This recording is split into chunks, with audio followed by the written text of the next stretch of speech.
ерте екен, ешкі жүні бөрте екен, қырғауыл жүні қызыл екен, құйрық жүні ұзын екен, мұзға барып қонған екен, жамбасы ауырып қалған екен.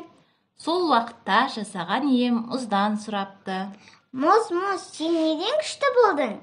Мен күшті болсам, күн көзінен ерімес едім. Күн, сен неден күшті болдың? Мен күшті болсам, бетімді бұлт басар ма еді? Болт, сен неден күшті болдың?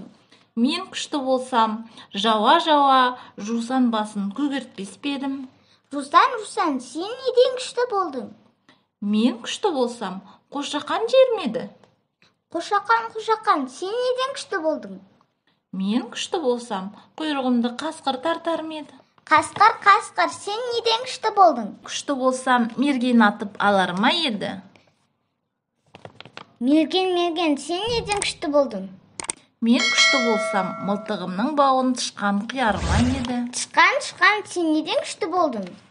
Мен күшті болсам, ала жаздай жинаған азығымды құмырсқа тасып кетер ме еді? Құмырсқа, сен неден күшті болдың? Дегенде ол: арқаммен 6 батпан, желкеммен 7 батпан ауырды көтергендіктен күшті болдым деген екен.